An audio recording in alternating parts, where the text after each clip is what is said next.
Di tengah alun-alun keraton yang megah dan luas, di bawah terik matahari siang yang menyengat, keramaian rakyat jelata bercampur dengan para abdi dalam yang berlalu lalang dengan pakaian rapi.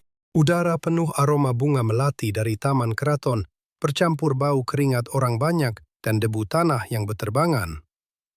Tiba-tiba, derap kaki kuda yang kencang memecah kesibukan itu. Sebuah kereta kuda mewah berlapis emas melaju dengan pongah. Roda-rodanya berputar cepat di atas batu bata alun-alun. Petruk si wong cilik yang kurus, tapi matanya selalu penuh kelicikan, sedang berdiri santai di tengah lapangan sambil mengibas-ngibaskan kainnya yang usang. Bayangannya yang panjang terbentang jelas di tanah yang terpanggang matahari. Tanpa diduga roda kereta kuda mewah itu menggilas tepat di atas bayangan Petruk.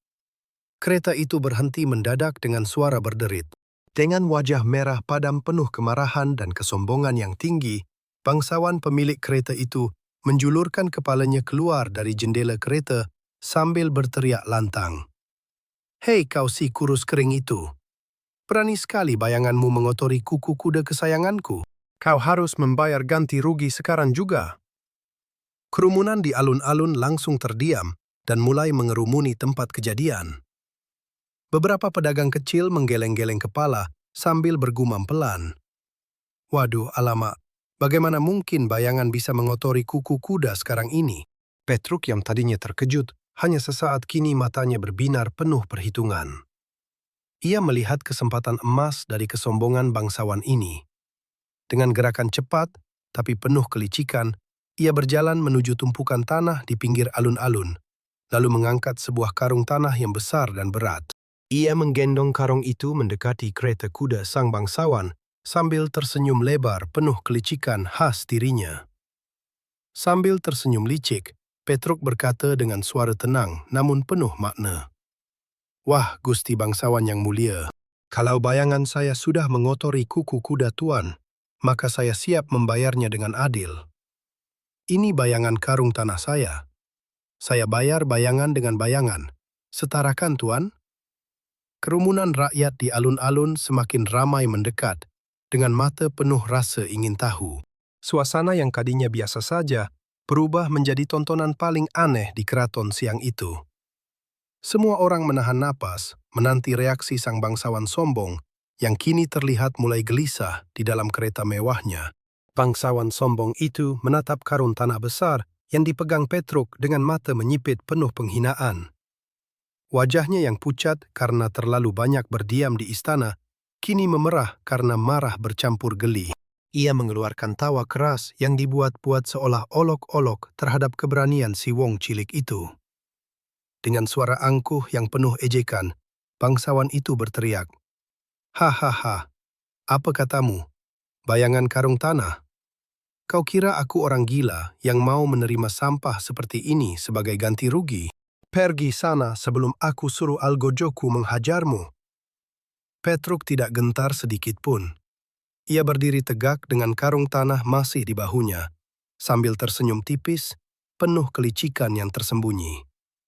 Dengan suara tenang namun penuh keyakinan, ia menjawab, "Gusti bangsawan yang mulia, bayangan itu milik sah pemiliknya bukan? Kalau kuda tuan sudah meninjak bayangan saya di tanah keraton ini, berarti tuan sudah mengambil hak saya.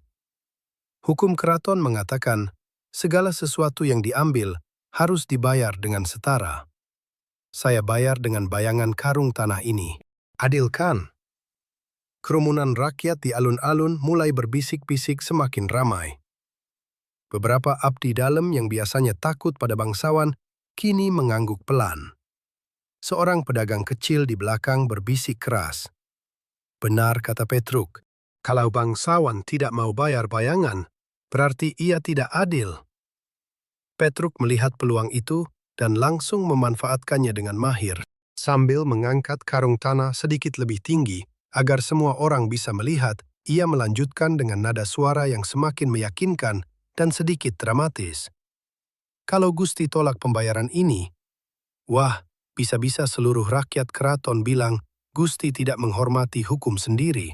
Besok-besok, kalau ada orang lain yang bayangan digilas kereta tuan, mereka juga minta bayar bayangan. Tapi kalau Gusti tolak sekarang, orang-orang bilang Gusti hanya berani memeras rakyat kecil. Bisa kualat loh Gusti, di mata rakyat dan di mata Gusti Allah. Suasana alun-alun semakin riuh. FOMO mulai menjalar di antara kerumunan. Beberapa orang mulai berteriak mendukung Petruk. Terima saja Gusti, jangan sampai kualat. Petruk benar, bayangan dibayar bayangan. Bangsawan sombong mulai gelisah di dalam kereta mewahnya. Keringat dingin membasahi dahi yang biasanya selalu kering karena kipas Abdi. Ia melihat ke kanan dan ke kiri, merasakan tekanan dari ratusan pasang mata yang menatapnya penuh harap dan sedikit ejekan. Kesombongannya mulai goyah. Dengan tangan gemetar sedikit, ia melambai ke Abdinya dan berkata dengan suara yang mencoba tetap berwibawa, namun sudah agak goyah. Baiklah, aku terima karung sampah ini sebagai bukti pembayaranmu kali ini. Tapi kalau ada masalah, kau yang tanggung jawab, Petruk. Petruk mundur selangkah sambil tersenyum lebar dalam hati. Ia tahu jebakannya sudah mulai bekerja dengan sempurna.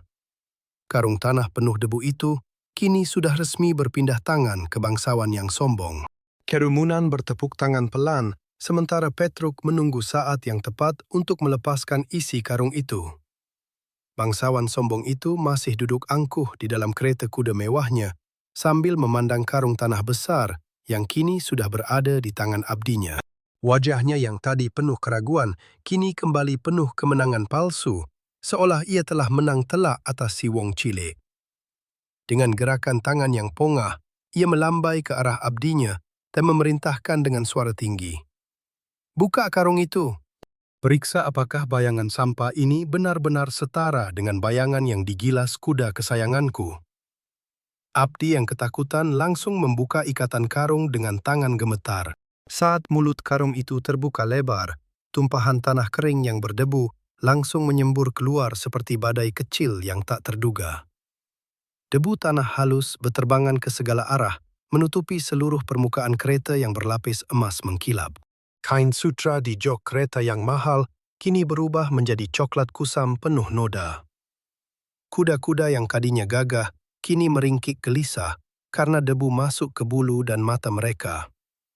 Bau tanah basah bercampur keringat pasar menyelimuti udara alun-alun yang tadinya harum melati. Kerumunan rakyat yang semakin ramai langsung mundur selangkah sambil menutup mulut. Beberapa abdi dalam berbisik pelan dengan wajah pucat. Waduh, alamak, ini sudah kualat betul. Bangsawan sombong itu terlonjak dari joknya. Matanya membelalak lebar, penuh keterkejutan dan amarah yang meledak-ledak. Wajahnya yang tadinya pucat, kini merah padam seperti kepiting rebus. Debu tanah menempel di kumisnya yang terawat rapi dan di jubah sutranya yang mewah. Ia mengibas-nibaskan tangan putus asa, mencoba membersihkan diri, tapi semakin kotor saja. Dengan suara parau menahan murka yang hampir meledak, bangsawan itu berteriak, "Petruk, kau telah menghina aku secara keji. Ini bukan bayaran. Ini penghinaan terhadap kaum ningrat. Kau sengaja mempermainkan hukum keraton dan mempermalukan aku di depan seluruh alun-alun." Petruk berdiri diam di tempatnya dengan tangan masih di samping tubuh. Wajahnya tetap tenang, seolah ia sudah menduga reaksi ini sejak awal. Ia tidak membantah. Ia hanya mengangkat bahu kecil sambil menatap bangsawan itu dengan mata yang penuh makna. Bangsawan yang sudah hilang muka total itu langsung melompat turun dari kereta dengan langkah kasar. Ia menjambak lengan Petruk dengan tangan yang masih penuh debu dan menyeretnya paksa melewati kerumunan yang terbelah seperti air sungai. Suaranya menggelegar lagi sambil menarik si wong cilik. "Kau akan kuseret ke pendopo pengadilan keraton sekarang juga. Hakim Agung akan memutuskan hukumanmu atas tuduhan penggelapan dan penghinaan berat terhadap bangsawan. Kau tidak akan lolos kali ini, Petruk." Langkah kaki mereka meninggalkan jejak debu di batu bata alun-alun yang megah. Kerumunan yang tadinya penuh tawa konyol kini menjadi sunyi dan tegang. Udara siang yang panas terik terasa lebih berat dan mencekam. Semua orang tahu bahwa Petruk sudah masuk ke mulut harimau keraton. Pengadilan di Pendopo bukan lagi tempat untuk lelucon bayangan. Ini sudah menjadi krisis sungguhan yang bisa mengubah nasib seorang wong cilik dalam sekejap. Seluruh alun-alun menahan napas menanti apa yang akan terjadi di persidangan maut yang tak terelakkan itu. Di pendopo keraton yang luas dan megah itu, suasana menjadi sangat tegang luar biasa ketika ratusan rakyat jelata dan abdi dalam berdesak-desakan memenuhi setiap jengkal ruangan. Cahaya matahari sore yang menyusup melalui jendela-jendela tinggi menerangi meja hakim agung dari kayu jati berukir rumit. Udara di dalam pendopo terasa pengap, penuh ketegangan yang bisa dirasakan di setiap helaan napas. Petruk berdiri tegak di tengah ruangan dengan tangan terikat longgar. Posturnya tetap santai, seolah ia sedang menonton pertunjukan wayang kulit biasa. Di seberangnya, bangsawan sombong berdiri dengan jubah sutra yang masih berdebu. Tanah wajahnya merah, padam urat lehernya menonjol, dan bau debu yang menempel di tubuhnya, seperti kutukan yang tak mau pergi. Dengan suara menggelegar penuh dendam yang memecah keheningan ruangan bangsawan sombong itu, menunjuk Petruk keras-keras sambil berteriak, "Yang mulia Hakim Agung, lihatlah orang kurang ajar ini. Ia telah mempermainkan hukum keraton secara keji. Karung tanah yang ia berikan sebagai bayaran bayangan telah menghancurkan kereta kuda mewahku. Ini bukan sekadar penggelapan, ini penghinaan berat terhadap kaum ningrat dan seluruh tata krama istana." Hakim Agung mengangguk pelan sambil mengusap janggutnya yang panjang. Matanya penuh kebijaksanaan, tapi juga penuh rasa ingin tahu terhadap kasus yang tak biasa ini. Seluruh pendopo menjadi sunyi seketika, hanya terdengar bisik-bisik pelan dari kerumunan rakyat yang menahan napas. Sambil tersenyum tipis penuh kelicikan yang tersembunyi, Petruk menjawab dengan suara tenang dan penuh perhitungan. "Yang mulia hakim yang bijaksana, saya hanya melakukan persis apa yang dituduhkan Gusti bangsawan ini. Bayangan saya digilas kuda beliau, maka saya bayar dengan bayangan karung tanah. Tak lebih, tak kurang." Bangsawan sombong langsung meledak lagi. Suaranya semakin menggelegar dan penuh amarah. "Bohong besar. Itu bukan bayaran. Itu sabotase terencana. Debu tanahnya masih menempel di jubahku sampai sekarang. Kau sengaja mempermalukan aku di depan seluruh alun-alun dan sekarang di pendopo ini." Petruk tetap berdiri tegak tanpa tergoyahkan. Dengan nada suara yang tetap lembut namun tajam seperti keris, ia melanjutkan, "Gusti bangsawan yang mulia, kalau bayangan saya dianggap mengotori kuku kuda Tuan, bukankah Tuan juga menginjak tanah keraton yang sama setiap hari? Lalu kenapa Tuan menuntut bayaran bayangan yang Tuan sendiri anggap kotor itu? Saya hanya mengembalikan apa yang sudah diambil, sesuai hukum yang Tuan tegakkan sendiri." Debat semakin memanas. Bangsawan terus menyerang dengan teriakan dan tuduhan yang semakin liar, sementara Petruk membela diri dengan logika sederhana yang mematikan. Kerumunan rakyat mulai berbisik-bisik semakin kencang. Mata mereka bergantian menatap kedua belah pihak. Ketegangan di pendopo semakin mendekati puncaknya, seolah seluruh ruangan menahan napas, menunggu siapa yang akan menang dalam duel kata-kata yang paling gila di keraton ini. Hakim Agung mengangkat tangan meminta ketertiban, tapi semua orang tahu bahwa keputusan akhir akan ditentukan oleh satu kalimat pamungkas dari Petruk yang licik itu. Di pendopo keraton yang penuh sesak itu, suasana tiba-tiba menjadi hening bagai makam ketika semua mata tertuju pada Petruk yang berdiri tegak di tengah ruangan.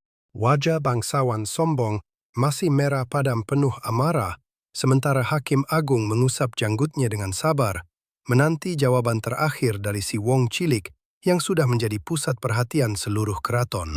Udara di dalam pendopo terasa semakin berat, seolah seluruh istana menahan napas untuk menyaksikan akhir dari duel kata-kata yang paling gila sepanjang masa. Petruk yang tadinya hanya diam mendengarkan tuduhan demi tuduhan, kini mengangkat kepala perlahan dengan mata yang jernih dan penuh keyakinan, seolah ia sudah memegang kunci kemenangan sejak awal. Dengan suara tenang namun penuh kelicikan yang tersembunyi, Petruk mulai berbicara, sambil menatap langsung ke mata bangsawan sombong itu. Yang mulia hakim yang bijaksana dan gusti bangsawan yang terhormat, izinkan saya menjelaskan sekali lagi dengan hati yang jernih. Kuda tuan telah menginjak bayangan saya di alun-alun tadi, maka saya bayar dengan bayangan karung tanah ini. Bayangan dibayar dengan bayangan, begitulah hukum yang adil. Bangsawan sombong terdiam seketika. Mulutnya terbuka lebar, tapi tak ada satu kata pun yang keluar. Wajahnya yang tadinya penuh amarah, kini berubah pucat pasi seperti orang yang baru tersambar petir. Ia mencoba menggerakkan bibirnya untuk membantah, tapi logika Petruk yang absurd namun tepat sasaran, itu sudah mengunci mulutnya rapat-rapat. Sesuai hukum keraton yang ia banggakan sendiri, bayangan memang milik sah pemiliknya, dan Petruk sudah membayar dengan setara. Tak ada celah untuk menyalahkan siapapun, kecuali kesombongannya sendiri. Hakim Agung yang selama ini diam saja, kini tak kuasa menahan senyum. Bahkan kerumunan rakyat yang tadinya tegang mulai tertawa pelan, lalu semakin keras hingga pendopo bergema dengan gelak tawa yang melegakan. Bangsawan sombong yang ponga itu hanya bisa menunduk malu sambil menibas-nibaskan jubahnya yang masih berdebu, seolah kutukan tanah itu akan melekat selamanya di ingatannya. Ia tahu ia sudah kalah telak. Hukum bayangan yang ia ciptakan untuk memeras rakyat kecil akhirnya berbalik menggigit dirinya sendiri. Petruk mundur selangkah dengan senyum kecil yang penuh kemenangan. Ia tidak perlu berkata apa-apa lagi. Semua orang di alun-alun keraton itu kini paham betul bahwa wong cilik yang pintar selalu punya cara untuk membalikan keadaan. Cerita ini mengajarkan kita semua bahwa kesombongan kaum ningrat seringkali berakhir dengan kualat yang paling lucu, sekaligus paling memalukan. Orang kecil seperti Petruk mungkin miskin harta, tapi kaya akal budi yang tak terkalahkan.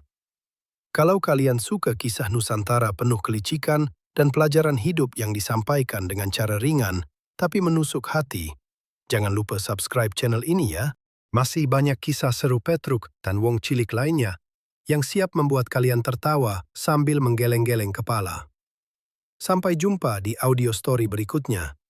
Semoga bayangan kalian selalu bebas dari pajak yang konyol.